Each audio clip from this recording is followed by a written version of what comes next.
Hey folks, doing Hero of None here with your Mundus Minute on February 21st, 2020. News, Luxury Merchant, and the Gold Merchant stuff, all in a few minutes. So first up in the news, if you're prepared to get your feet wet again, it's Murkmire time. Currently going on now until March 3rd, there's going to be Murkmire events, which basically means double drops on all your harvestables, double drops on your basic quests, and double drops on doing Black Rose Prison Arena. You also have a chance to get a strong box, which contains craft materials, style materials, set items, trinkets, motif chapters, wooden gravestone, memento fragments, vorpal pet fragments, and you can get that from any mob in the zone. You don't have to do specifically world bosses or del bosses. It comes from any mob in the zone. I don't know how many times I have to tell people this. Also, you can get 3 tickets per day on this by killing any of those mobs as well. Typically, I get my tickets with the box at the same time. So if you can't kill a world boss quick enough because you don't have enough DPS, just kill random mobs. You'll eventually get it. Now, coming up on the 24th, kind of weird that we're having a Murkmire event while we're also having a release, but on the 24th, we're getting Harrow Storm. And along with that, we're also getting all the updates with multi-threading. So it's going to be interesting to see if this is going to affect PvP and other things with that as well. So I'm really excited for this. Hopefully you guys are excited for this as well. One note though, when this comes out, this is going to require an entirely new download. So if you go to work or something like that on Monday, maybe leave your PC on with your client open, which will re-download everything for you once it is ready. If you have a slow connection, you definitely want to do that early on. For folks that are going to be waiting for it the day it comes out and have a slow connection, well, you're going to have to wait. Sorry, that's just the name of the game.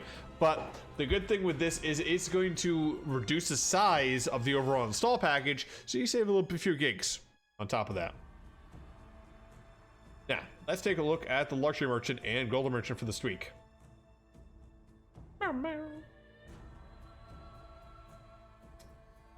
so, alien stuff.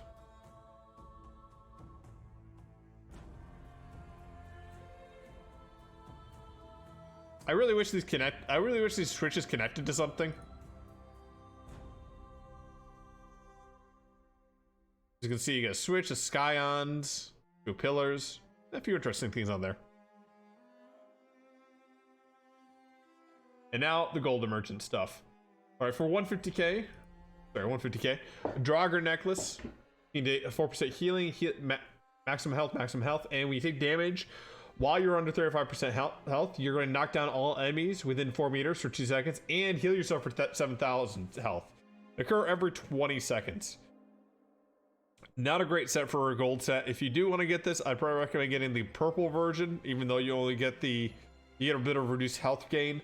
I do see this set used once in a while for lobby PvP, but more of just like a kind of a meme set. Vanessa's necklace, max health, or sorry, max magicka, magic recovery, max magicka, and after your large fully charged heavy attack, you gain major mending for 3 seconds, increasing your healing down by 25%. The duration is increased with each rank of the restoration staff passive as essence drain when using the restoration staff. So this is made to synergize well with a restoration staff and increase your major mending time. Honestly, don't get this though. There's other abilities out there, some of the passives inside Templar, Warden, or the inside your restoration staff paths as it is, that can do the same thing. This comes out of Somerset, I believe. Yeah, Somerset. And it's pretty easy to get as well. So if you really wanted to get this, you can get the purple version of this pretty easily. Yeah, I would definitely skip on. For 250k, Spell Power Cure Necklace.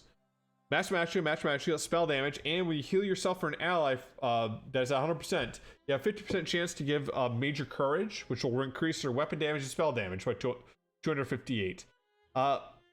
Yeah, you probably want to buy this if you do not have Imperial City, and you have to beg, borrow, and steal for all your spell power cure stuff. However, the dungeon is pretty easy. Actually, I think everyone should have at this point, because I think everyone got Imperial City as part of a free DLC thing a while back. So yeah, just run the dungeon probably if you really want to get this set. The purple version works almost just as well. Yes, you have to increase, you don't get these bonuses on your 2, 3, and 4, but it's a little bit cheaper. So yeah, if you really, really, really want to get the gold or AP to blow, maybe that'd be okay, but otherwise, probably just farm it. And then finally, Blood Drinker Necklace. Weapon critical, weapon damage, weapon critical. Increase the damage you deal with bleed damage over time effects by 33%. Used to be a meta set back when bleed damage was ignoring armor. Nowadays, not so much. It comes out of Bloodwood Forge. I probably recommend still getting the purple version of this. Don't spend 250k if you really don't want to. Now, well, next up for 100k, Slime Crawl, which is spell critical, weapon critical, and gain minor berserk at all times, increasing your weapon damage, increasing your damage done by 8%. Interesting, good set I'd recommend getting because a few things. Major berserk increases all damage, including proc sets, which is very few things out there that will also increase proc sets as well. It does give spell and weapon critical, so it can be used by either one. It is an easy dungeon to do though, so if you didn't want to pay the 100k for that, maybe just go ahead and farm Wayward Sewers 1 a few times. But if you're a PvP or never want to go into a PvE dungeon, it'd still be good. This will be used for both PvE and PvP, depending on your class. And finally, Tremor Scale, maximum stamina. When you taunt an enemy, you have 50% chance to summon a Doom Ripper. After 1 second, will deal 7,500 physical damage to all enemies within 4 meters, and reducing their movement speed by 70% for 3 seconds. The effect can occur once every 4 seconds. So, used to be a bit of a meta tank build going with Tremor Scale. Not so much anymore. Probably recommend not getting this in general. The snare has been reduced significantly. It's a 1 second, so it's easy to dodge. Yeah, there's other sets out there that probably be a little bit better for burst in general. Anyways, that's the Mundus Minute. See you all in Tamriel.